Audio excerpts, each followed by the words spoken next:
Hey folks, Dan here with some thoughts on writing. I'm here in my home office today, working on some writing of my own. And I offer a lot of writing workshops. I work with a lot of folks on improving their writing, but I also work a lot on my own writing. I'm not only a writer, but I'm a student of writing. Folks say to me all the time, how do I improve as a writer? I tell them this, I myself certainly am not a great writer, but I learn from the great writers, right? So I can apply their techniques and their craft to my own writing. So with that said, we're going to look today at one of the best books on improving your writing. It is by Stephen King, On Writing. Has been published and republished many times. I know you're aware of it. And we're going to look at a passage today. It's on page 40 of this book, the new edition, whereby he's thinking back on his childhood. And let's think about this passage. Let's just enjoy it. It's so well written, but also what makes it great. And let me read it to you. It goes like this. My room in our Dunham house was upstairs, under the eaves. At night, I could lie in bed beneath one of those eaves. If I sat up suddenly, I was apt to whack my head a good one and read by the light of a gooseneck lamp that put an amusing boa constrictor of a shadow on the ceiling. Sometimes the house was quiet, except for the whoosh of the furnace and the patter of rats in the attic. It goes on to say this.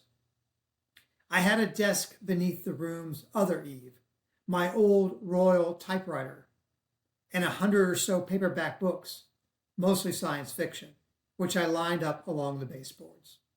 On my bureau was a Bible, one for memorizing verses in the Methodist Youth Fellowship, and a Webcore phonograph with an automatic changer and a turntable covered in soft green velvet. On it, I played my records, mostly 45s by Elvis, Chuck Berry, Freddie Cannon, and Fats Domino. I like Fats. He knew how to rock, and you could tell he was having fun. Now, there's so much good in that, but there's two things I'm going to draw your attention to. One, the power of the long sentence. If we can master the long sentence, which is very hard to do, it can really improve our writing, both nonfiction and fiction. And two, the specifics, obviously.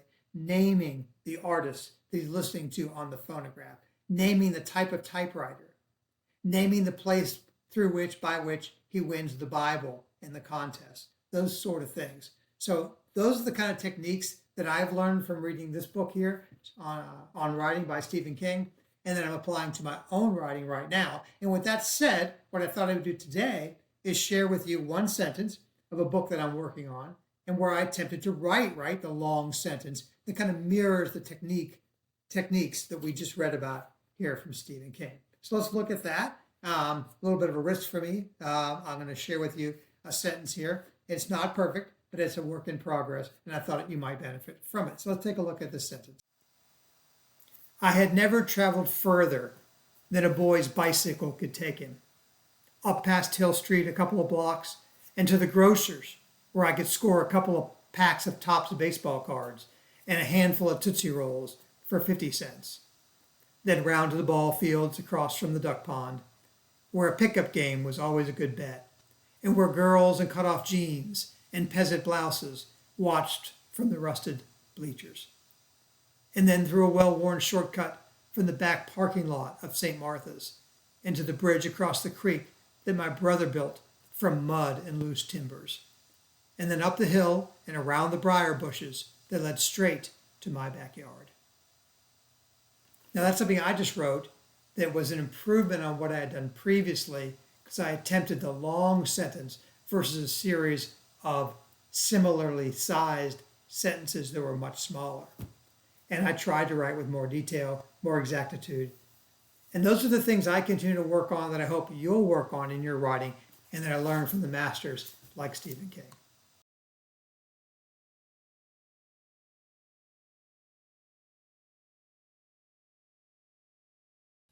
That's it, folks. That's it. That's it. Nope. The video's over. Shut the video off. Shut it off. Shut it off.